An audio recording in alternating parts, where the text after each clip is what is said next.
Well, good evening and welcome to this special Dudley Eve edition of the Island Stats Football Show.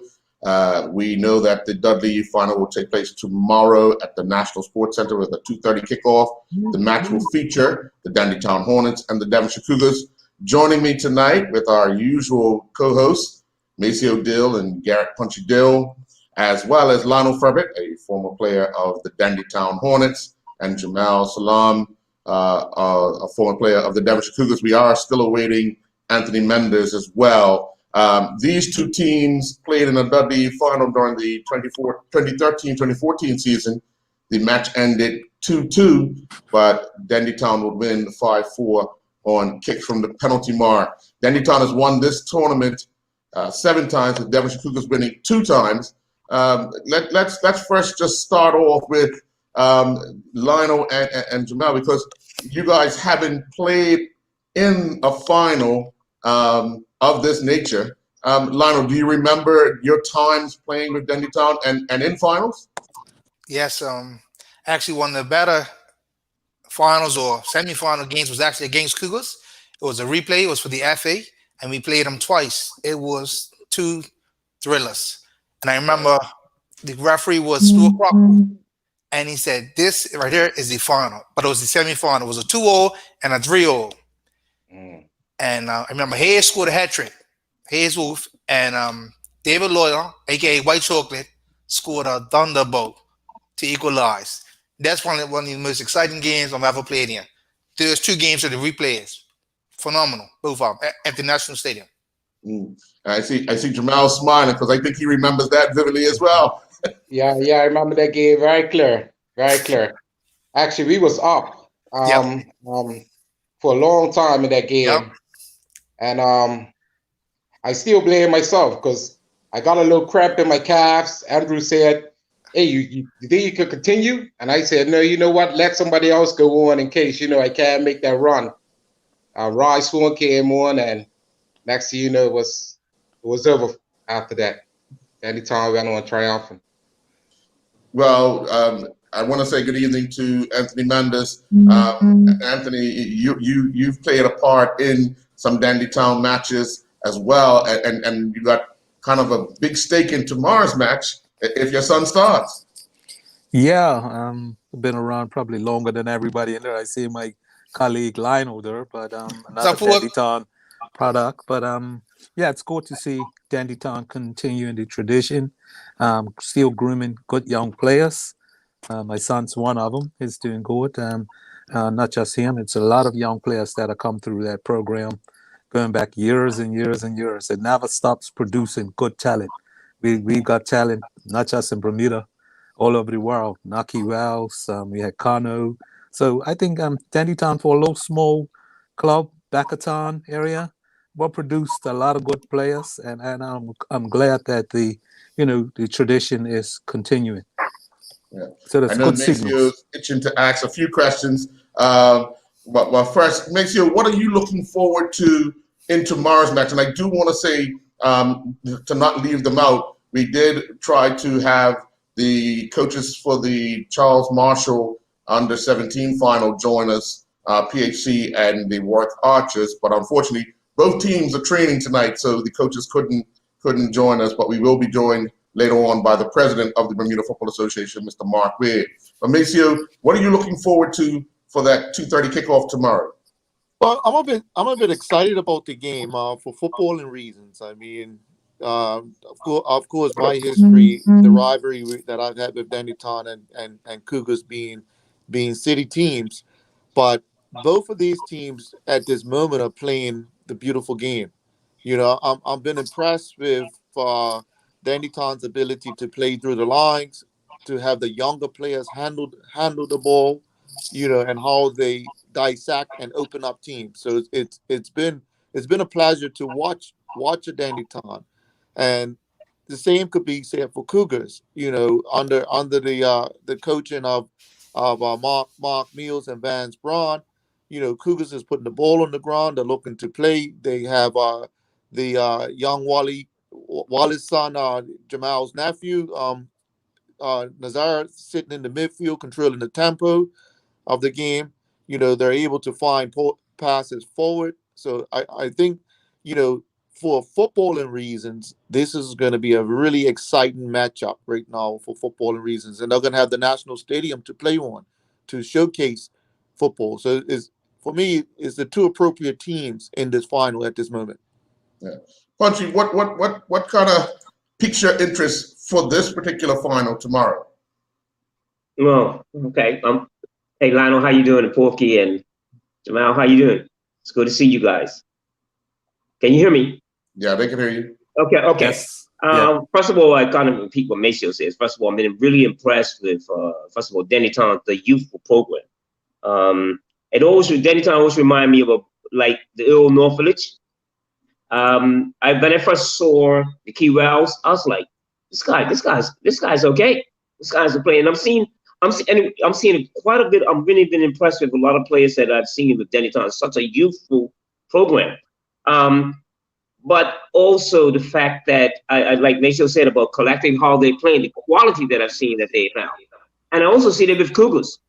The question I want to ask Jamal is, what is LeJean Simmons? I think it's LeJean Simmons. That's his name? Mm-hmm. Who came from Robinwood. What has he brought to Cougars? Has he made a difference? Is his impact been good there? Am I gonna ask you that question? Yeah. Lily for short, but Lily is a phenomenal player. Very staticky. And he brings a lot to Cougars as far as attacking wise. Lily is a dynamic girl forward. And him and Jawande Bascom has been leaking up exceptional. So what he has brought to us is an attacking element that we have been missing. Somebody that could go on their wing, just like how Rashid Mustafa used to play for Cougars back in the day. Get on their wing and create chances. Mm-hmm, mm-hmm. The question if you don't mind, I would like to ask Lionel and Forky. Is just make a statement. It seems that Dennytown have these eras that they play in. They have a certain when the Martin brothers were playing, and Walter Musson, and then they went off for a little bit. Now it seems like it's coming back for them. What is if I can, Lionel or Porky, what you can answer that? What can you attribute that to? You could go first, Lionel.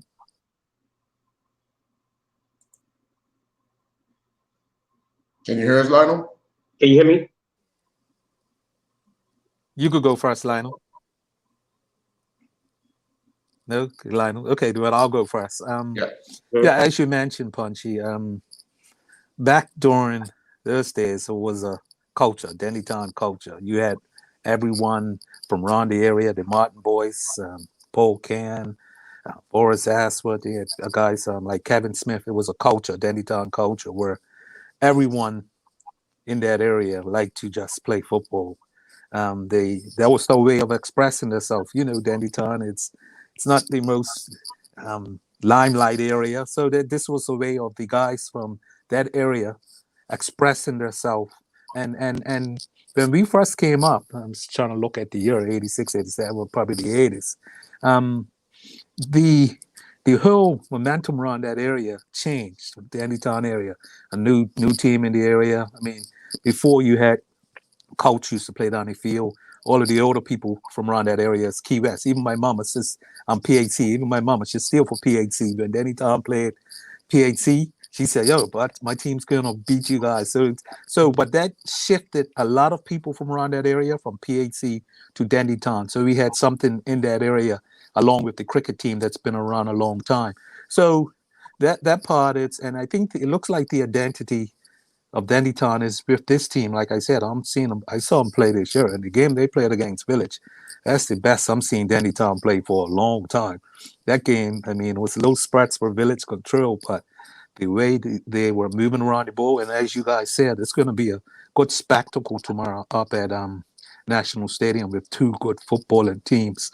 I remember the last time when Cougars played Town, and I mean, I don't think it was a lot of goals, but the link-up play was, I mean, I remember that game clearly was exceptional. I think we came out on the end on penalties, but it was a lot of chances, some good, exciting football, and hopefully we see the same thing tomorrow. So, like I said, with this team, they've got the Dandytown culture. Like I said, it's a culture. Yeah. If I can, these teams have met in various cup competition finals. In the 2004-2005 season, they met in the Champions Cup. If we all remember, the Dudley Eve was not played, or the Mudmer was not played that year. They had a Champions Cup. Dandytown and Cougars played in the final. Again, after a 2-2 draw, it was decided on kicks from the penalty mark, and Dandytown won 5-4. They met in the 2012-2013 Friendship Final. The game ended 0-0, and Cougars won 3-2 on penalty kicks. And then in the 2009-2010 Charity, the season opener, Devonshire Cougars defeated Dandytown 3-2. And obviously, it's enough guys on here that will remember those games, those days. And when you look back on how, as somebody said earlier, Punchy said it earlier, that Dandytown come, they kind of back off a little bit, and then they're back again with another group of youth players. Porky, let me ask you, when do you see the consistency of the play that would keep them on a regular being in the shout? Because sometimes there have been times where you be in 4th and 5th, but nowhere looking like the team that was of yesterday. Yeah, well, every club has their ups and downs, but to be fair, we're probably Awesome Village are probably the only teams that have not been relegated. So we always do enough to either win a trophy. If it was a period where we weren't winning trophies and football wasn't attractive, so every club goes through those cycles. Then it's just a matter of someone coming in, setting up a structure, and that's what's happened. Kwame came down there, he set up his structure. It's just building on from what Duval had last year. So it's all, it starts off with whoever's running the program. So, like I said, every club has their ups and downs. That's just a part of any sport, just like the Premier Division, just like cricket. It's hard to stay to the top at the top. So I think that's just that's just a part of any sport. Right. Lionel, for you, what was challenging for you guys in that team that you played in week in and week out? I know you guys had an abundance of players, so what was the challenging part for you guys to make sure that you were consistent every weekend? You got to unmute your mic. I think it was the senior players that were ahead of me that was around me, especially Mr. Mendes there. He gave me some of the best information I've ever heard coming up as a young player. And it was so true. And he's not a very outspoken person. He lets his actions speak for him. But I was a youngster coming through trying to get into the team. And, a little game here, a little game there on the bench a couple of weeks. And he said to him, "What have you done? Who are you? You haven't done anything." And he said, "When you get your turn, you make sure you do something." And I thought about it. I wasn't nobody. It was a lot of guys who were more senior than me, who were better players than me also. You got to wait for your turn, and when it comes, you got to take it. You remember that, Pookie, in the change room? Yeah. Yeah. Yep. I'll never forget that, Pookie. Thank you for that. And made you a better player. It did. I ain't nobody. I ain't done nothing. He said it to me just like that. And I thought about it. He was right. Yeah. Jamel, you've seen the spirit over the last few years of Devonshire Cougars kind of change. What do you contribute that to? A lot of things I was contribute that to. One, the leadership had changed. A lot of the older fellas like Elsworth Christopher and Gladson Braun, both of them are gone. May they rest in peace. And also Pepe Deal. We had guys like that was always around the club and helping the club go forward. What I see now is the club rebranding, because now we see where our youth program had started to diminish. Now we see our youth program coming back into fruition. So I think that's making a big impact in what's going on out the rack. Nazio, you're on mute. Yeah, if I may chime in, I have a question for Lionel and Manders at this time. So Manders, you were part of the youth explosion, that exploded onto the first division scene with yourself and Girl. You had Tortoise at center back, and you had Walter Marson, you had Rip Ken, and there definitely was an explosion of talent with the Martin boys. Looking at the Dennytown team today, the youthfulness of it, and they are exploding on the scene with a quality of football. Where do you compare, this group of kids, this group with when you came through, as a young kid and exploded on the scene? Because obviously there were doubts about the youthfulness, and now I see those doubts that were there about this team is starting to build confidence in this team's potential. So where do you see the difference or the similarities between the two groups and the two generations? It's kind of difficult to say. When I was playing, Dennytown came up from third, second, right to Premier Division, and we came on the scene and we were playing some attractive football that nobody had seen. We lost our first 5 games. It was a joke going around. What's the difference between Dennytown and a Peon? And everybody would say a point. And then when we drew our first game, I'll never forget it, BAA or Vasco 0-0. We went on almost to the end of the season undefeated.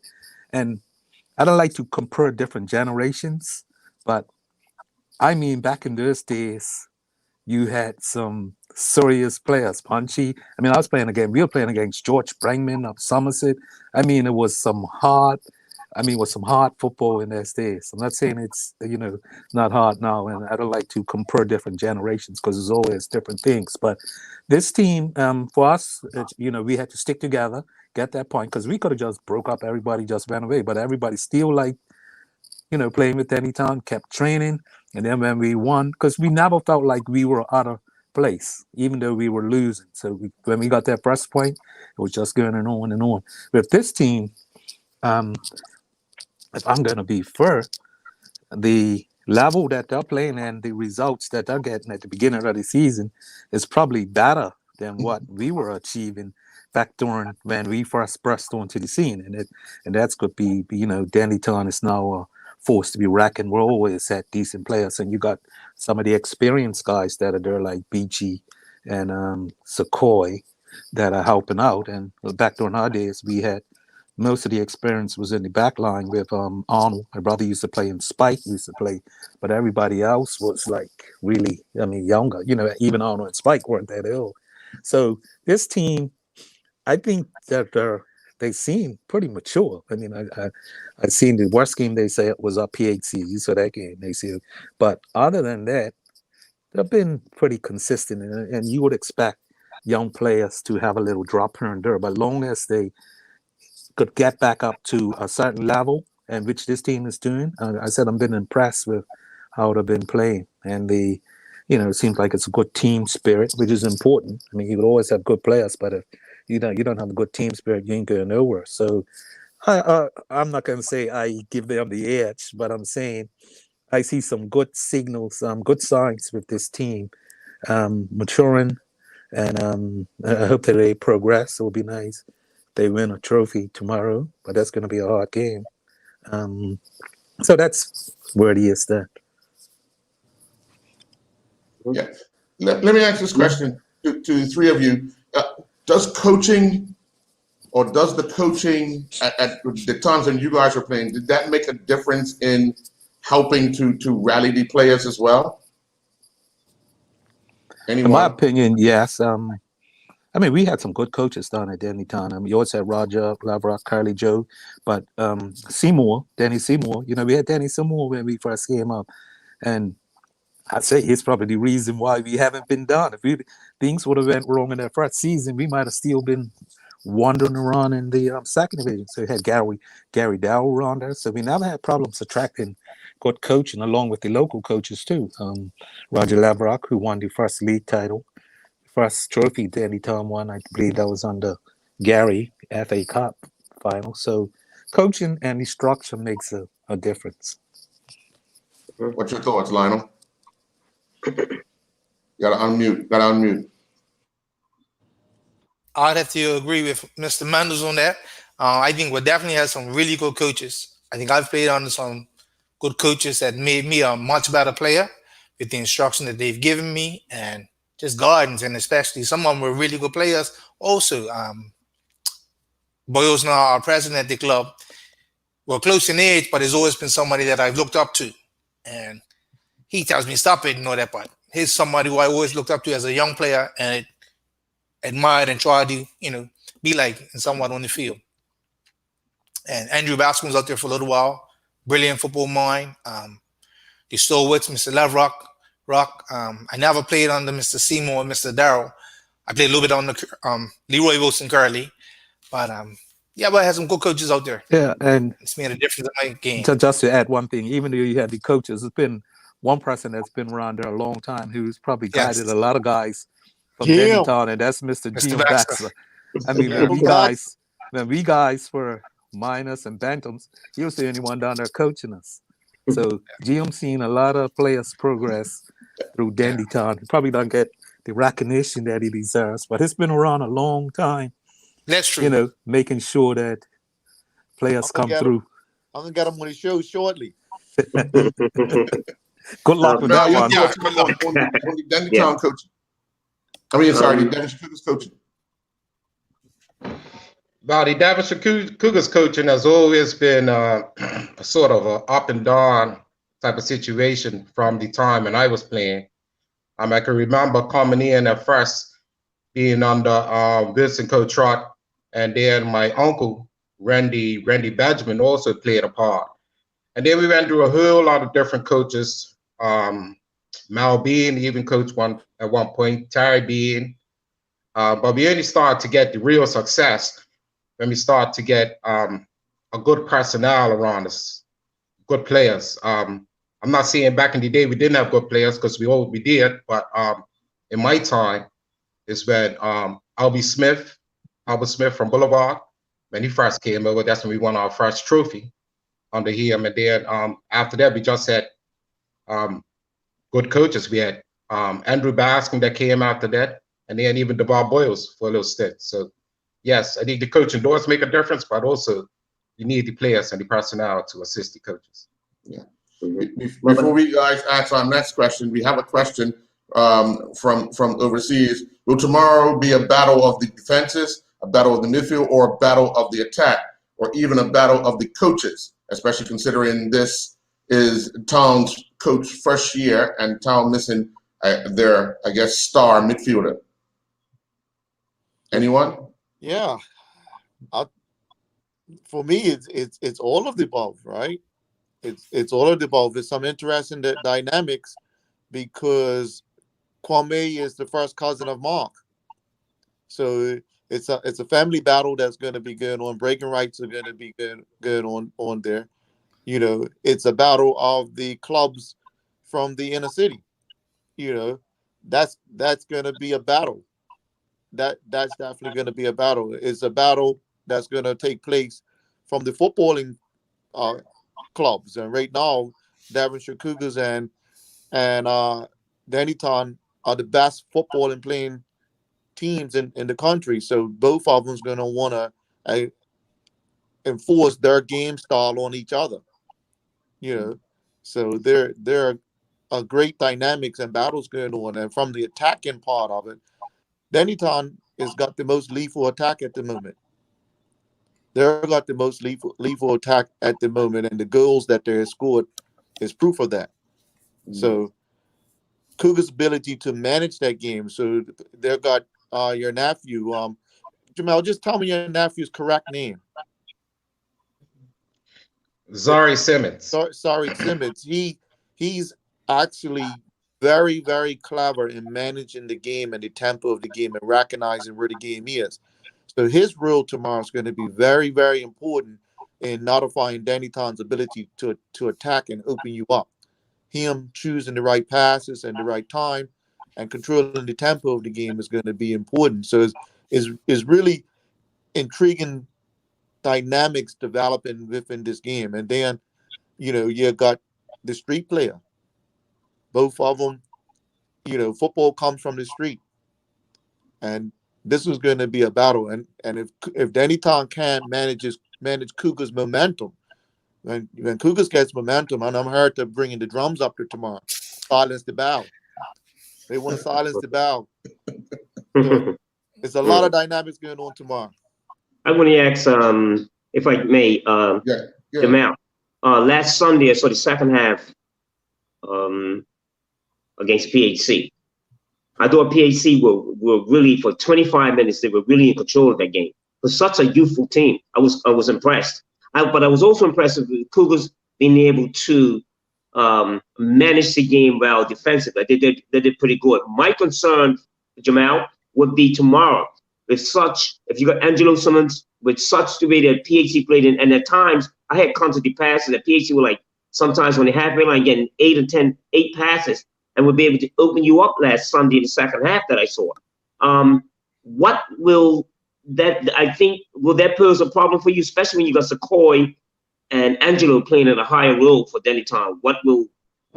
That's what I saw last week against PHC. I thought PHC did well against you.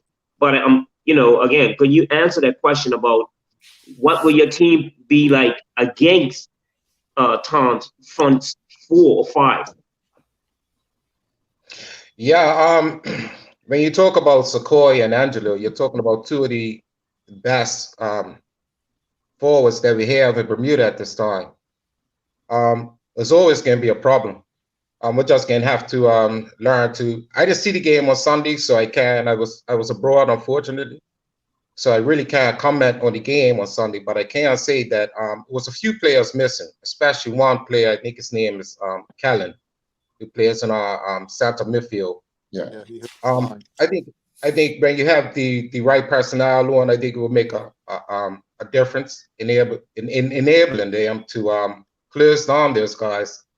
Like I said, Danny Tan's got a lot of weapons out there, not just Sequoia and Angelo, but it's going to be a good game. And I just feel that whatever team Cougars puts out there, they're going to do a good job and hopefully able to sustain those guys and keep them from scoring.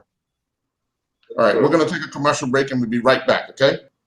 We've already sung the praises of Welch's famous grape juice, so healthful and refreshing, a truly great family favorite. So with the festive season fast approaching, remember to stock up on Welch's sparkling juice cocktails, flavorful and thirst-quenching, another celebration of the greatness of the grape. The Welch's White, Red, and Rosé are all wonderful on their own, but for a special seasonal treat, try Welch's sparkling juice cocktail in festive punch recipes, garnished with cinnamon sticks or fresh cranberries. All non-alcoholic and also festive.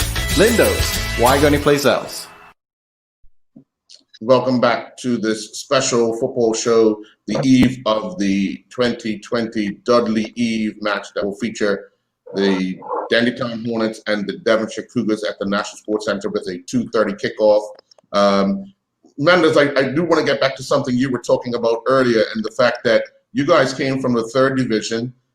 We now only have 2 divisions, but back then, the ride that you guys were on and the wave you were on, do you see a bit of that in this young team thus far this season? Yeah, to be honest, I've seen some of that. I seen when I wasn't involved in the actual coming up from the 3rd to the 2nd because I had left.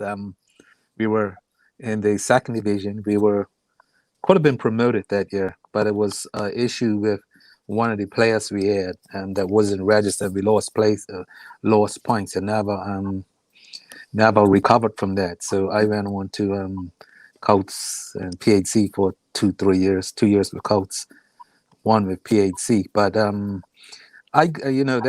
but I never stopped watching Danny Town. We always watched Danny Town. But the team, it was the same players that came up from the 3rd division. and that was the only team, I think, when Santos was Dandytown and Santos were the only team to be relegated from the second to the third division. I think Santos must have filled it. We stuck together, came up from the third to the second and to the Premier Division, and then when Town came up to the Premier Division, then I knew it was time to go back where I belonged. So I could see some of that, some of that. I'm seeing a lot of those guys grow up from under 13s to under 15s, and you could see they have the desire and they fight the same qualities that were in the teams that came up from the third to the second to the first division. Yeah. Lionel, during your time playing out there, obviously you had some special moments, but what would you say would have been the shining light or the crowning jewel of your tender during the time you played with Dandytown?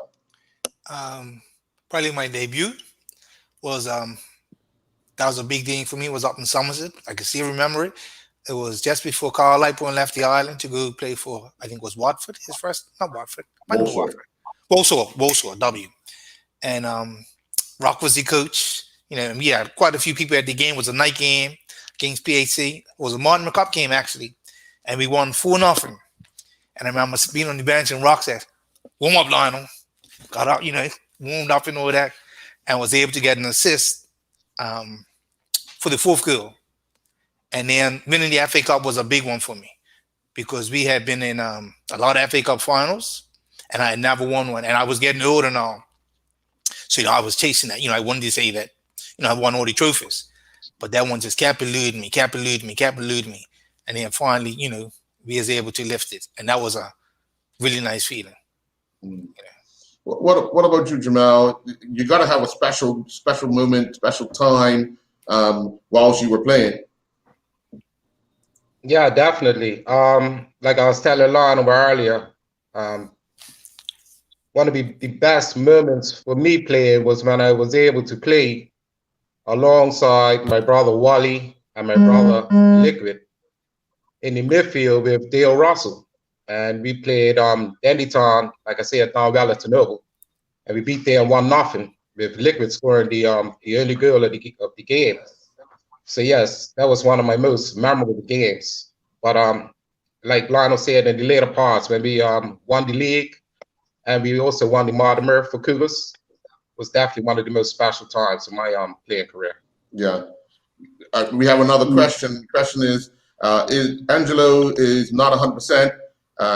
He has passed the fitness test. Could it be, or could be a big miss if he doesn't pass it? What do you think a Dandytown team, and I'm going to ask you this, Maceo, what do you think a Dandytown team looks without Angelo?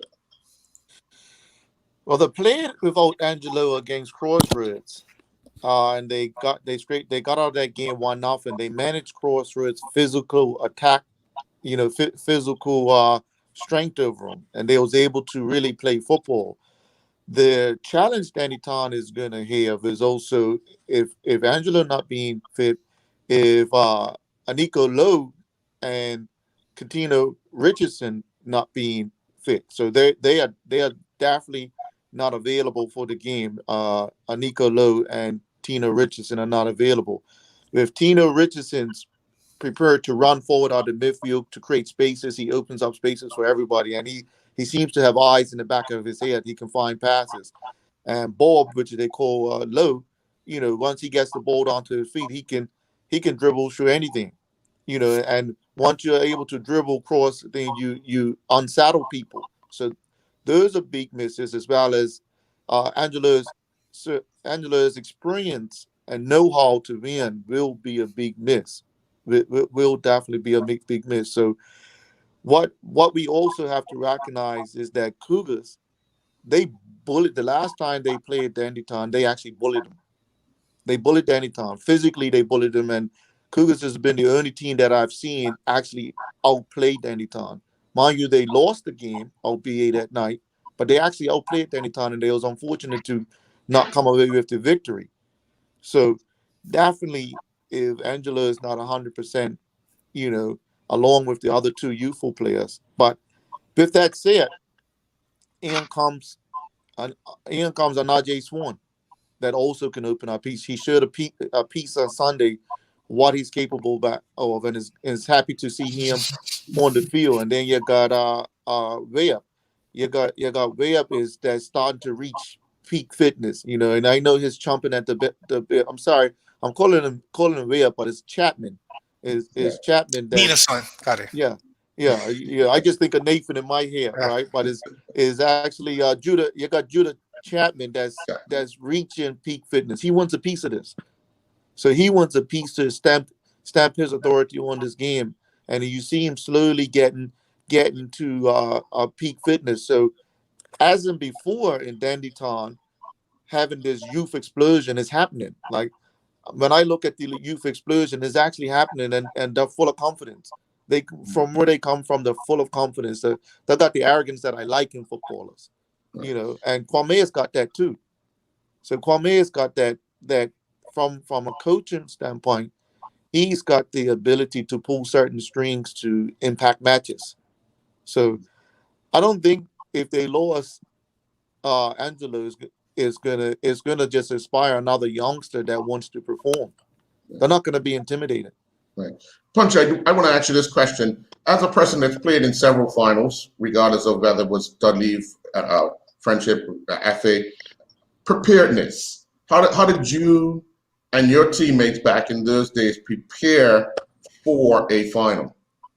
Well, I'll tell you one thing. If you had to play with my older brother, Calvin, he has to make sure that you, 2 days before that, yeah, it ain't no going on.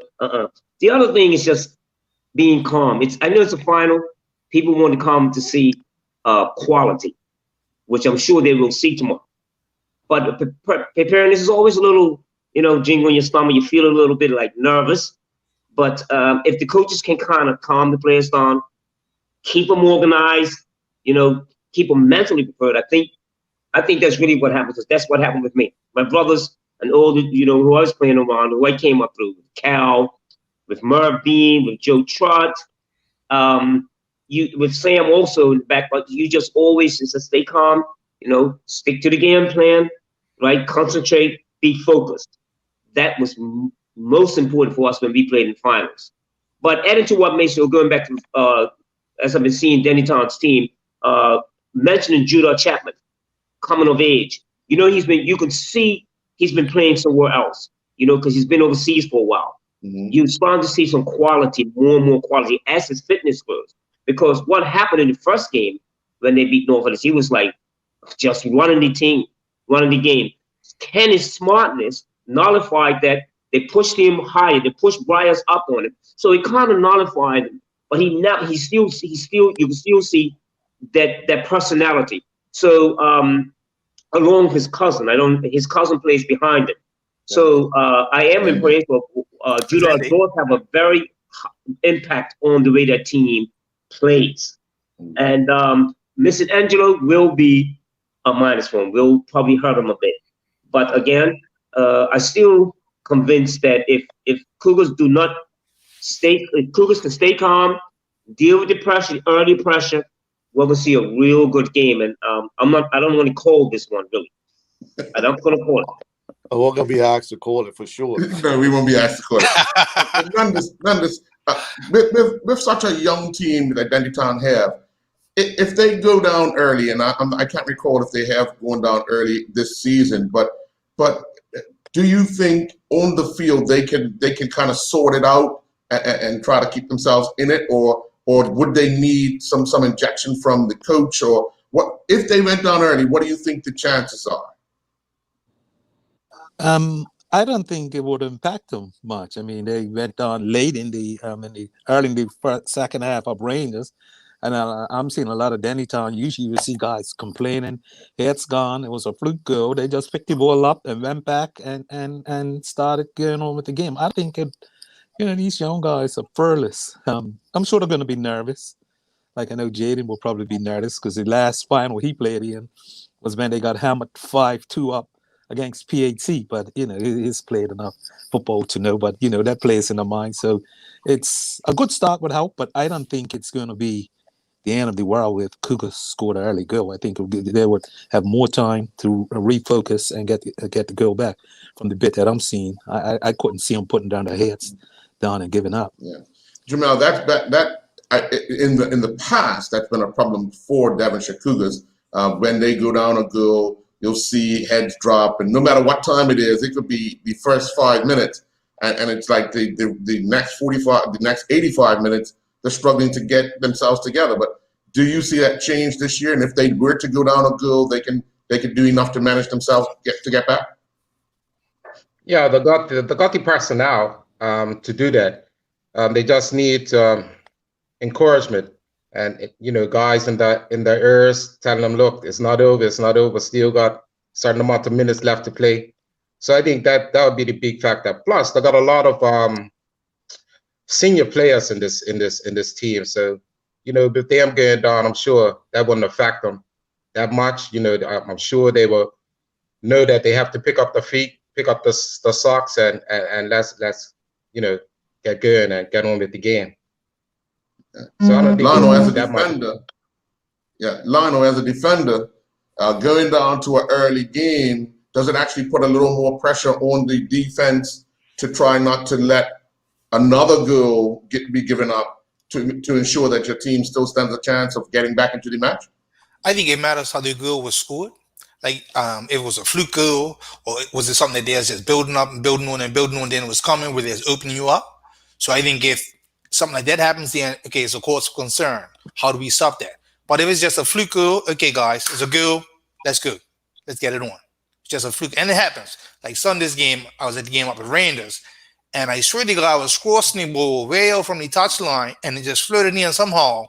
And it was late in the game, but the heads never dropped, and Tom came roaring back, and it was nice to see. And it was a beautiful equalizer by Liam. It was tough. So I'm not concerned with that. Right. Punchy, you've watched several teams play, and we often talk on Sundays about the head dropping and the attitude and the moods of teams. But these two teams seem to be able to kind of ride that wave. If any one of the two teams were to go down early in the match, if one of those teams were, who would you pick that you would have a concern about in getting back into the match? I would be, the game against, when Cougars was playing against Somerset, I saw that game also.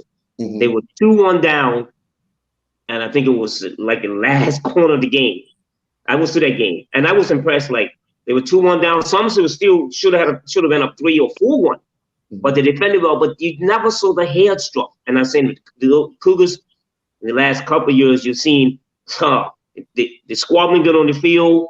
You see people just like the team organization. But I was very impressed that they were like, well, when that ball went in the goal against Somerset, I was like, whoa, this showed me a new mentality out at Cougars. But for me, it's difficult to say, but I think that Cougars, if they went down, they would probably manage the game a little bit better from what I've seen thus far, because of maybe a little bit more maturity in the team. And like I said, I was impressed also, even though I said earlier that I saw the second half against PHC, I thought PHC were really, a lot of times, had a lot of pressure on Cougars. But they managed it well. They just stuck there. They defended well. And then a lot of times they just went over the top, and it worked. I thought Mark Steedley could have had a few goals. But I just think that Cougars, if they go down, I think they will be better in coming back. Monsieur, your thoughts on that? Oh, wow. I tell you what, this is going to be a gladiator match, man. This match is going to be a gladiator match. This is a battle to the death, man, up at that field. So it's not going to matter who goes down and who scores first. At the end of the day, I don't see any of these teams collapsing, until the game is over. This is going to be a gladiator match, and you have to give kudos to the coaching staff of both of these because they're managing players that are on the edge. We know about players that are and athletes that are on the edge. I mean, we're seeing the Tiger Woods. I always speak of Suarez biting somebody at the World Cup, and and Zinedine Zidane butting somebody. We have players on the edge tomorrow. We have a team of players on both sides that are always on the edge, and they've been managed well on the edge. So I don't see a 2-0 lead or 2-1. This is to the 90 minutes. This is to 90 minutes and possibly 120 minutes. This is a battle to the death. Yeah. We'll be right back after this commercial break. Coconut oil has been popular here in Bermuda as a skin moisturizer for generations, but is sometimes avoided in cookery because of its unhealthy reputation. We've witnessed a change in attitudes as recent findings indicate that coconut oil is actually heart healthy and can enhance our immune systems, increase metabolism, energy and endurance, and improve digestion. Nutiva coconut oil is a superfood in its own right, and this month we're featuring Nutiva organic shortening made with organic coconut and red palm oils and also hemp seed oil. Lindo's, why go anyplace else? And welcome back. Let me ask this question to anyone. Does the National Sports Center surface, will it play a role in the match? Yes. Without a doubt. Without a doubt. Who does it suit more? Danny Ton. I think it suits. I didn't want to say that. Yeah. I think it suits so. Danny Ton. You can, man. And I think the Cougars, as well as they can manage a game, there has to be concern about the physical element of the players, the speed, and if they're not managing the ball, and they've got to chase the ball, that's going to create a problem if they've got to chase the ball, So I think the surface suits and the wideness of the field actually suits Danny Ton and the youthfulness, because Cougars want to overpower you. They do want to overpower you as well as they want to play football. But if they can't get on the ball, they're not going to like that. They're not going to like if they can't get on the ball. So it's going to be challenging for them. I'd like to chime in for a question really quickly for Jamal. Your family is producing some of the similar players with your nephew now learning, he picks a pass. I mean, I can see your son. Your son's able to pick out the correct pass at the correct time. What's going on with the Salam family that you keep on producing this type of player? Genetics.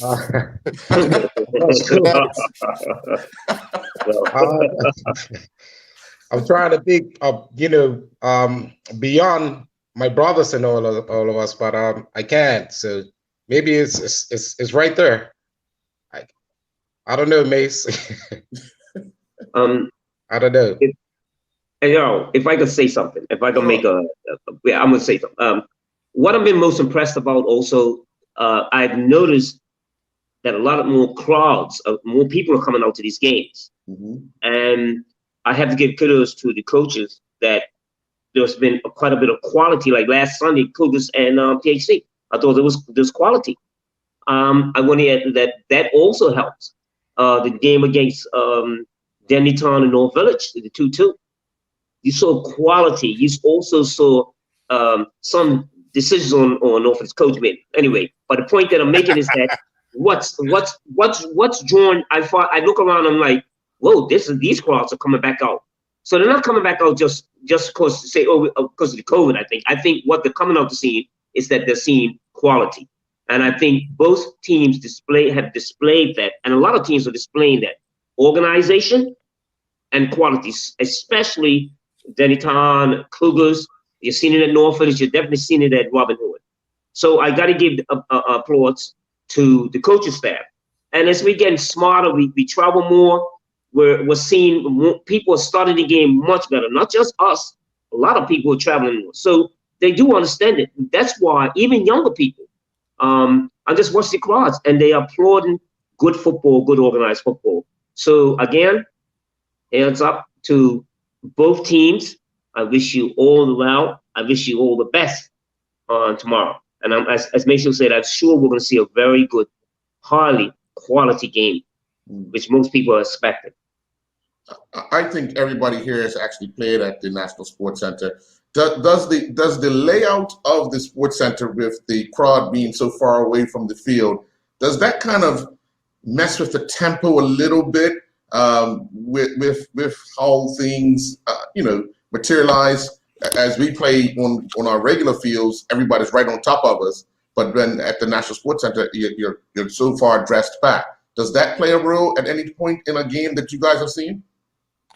Most definitely. I mean, speaking from a Village perspective, I think we've been up to National Stadium the most times, isn't it? Yeah. I don't know. That's kind of been the red carpet.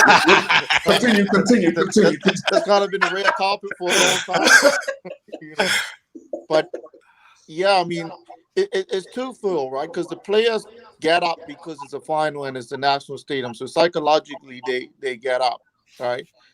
For me, coaching at the National Stadium, sometimes it was better for me that the crowd was dressed back and the players weren't influenced by the crowd, and hearing people they know say things and do this, so he was able to manage what they do better. So but as far as the atmosphere, yes, the atmosphere is a little bit subdued because they're not right on top of it. You can remember, I think you remember Bayern Munich. I've just came out of Munich, Germany, over the Christmas fun, and they played on the old Olympic run that had a track around it. They moved that. Now their stadium, the fans are back on top of them to create the atmosphere. So it's twofold, right? It's twofold. The atmosphere is not there, but the players still get up, and it allows the coaches to have a lot more influence over making sure things are organized and you're not being influenced by the crowd. Yeah. Members, you was going to say something? No. Yeah, it's two sides to that. When you go up to the carpet, I mean, now they play much more than when I was coming up. Before, you and I played to the carpet, that was like you had to reach a final. Now they play youth games up there and all of that. So that playing up the carpet is sort of worn off now. That could take you so far, and then you need, the fans to be pushing you. And I guess Macy is right. Up the stadium, you don't get that closeness that you get out of BAA or somebody else. Somebody saying, "Come on, man, let's go." So, to a certain extent, I think it might impact them. But just going up to the carpet, most guys are, in a final, on a holiday, should be a decent crowd up there. That should motivate them.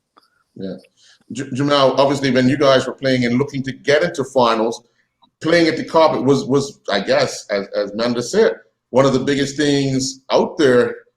Everybody wanted to, because back then we only played the FA Cup final there, if I'm not mistaken, because everybody else was playing. Oh yeah, we played a few finals there. Yeah, Friendship. Yeah, Friendship also played there. Yeah, but those were special moments. What's your thoughts on that? I think anytime you're able to play up National Stadium in a final, it's a special moment. So regardless of how far the fans are away, you still hear them. They still see him like they're right there. So the pressure's still on, and it's definitely something that motivates you, that inspires you. And as a player, everybody wants to win a final up National Stadium. So yeah, that's enough motivation there in itself. Right. Lionel, you said that cup, the FA Cup, eluding you. Walking off the field having lost. That's a long walk, isn't it? Yes, it's a long walk. But just piggybacking on what this guy was saying, what Macy was saying about the coaching, I guess that's really a good point. I never really thought about it like that. Whereas among the players, you can't hear what some of the fans are saying to you. But what Mal was saying, just playing on the carpet, on the National Stadium, the ground, if you can't control the ball in National Stadium, you can't control the ball nowhere. Because it's true. And it makes you want to play good football and makes you want to play the ball on the ground. From St. John's, there wasn't no way to see them on flattest pitch. Right. Certain spots. That's probably how you guys got good, man. It helps. It helps. But yeah, it is a long walk. But the atmosphere is National Stadium. You're playing at the National Stadium of your country, so you have to feel good to be playing there. You have to, lift your game. Okay.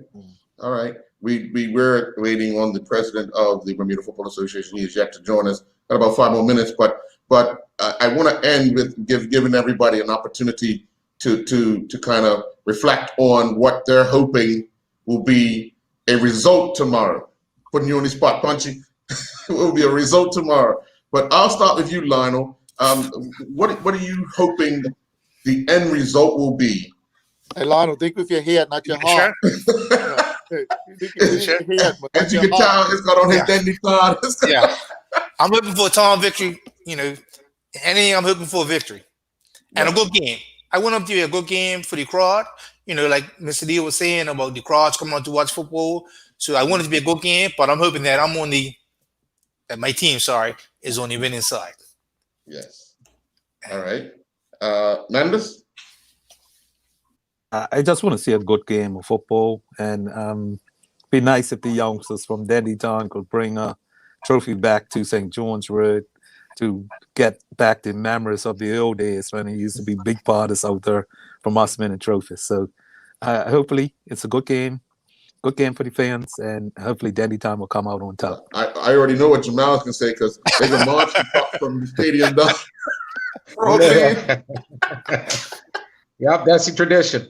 So I'm hoping that tradition is continues tomorrow as we lift this Dudley Eve Trophy.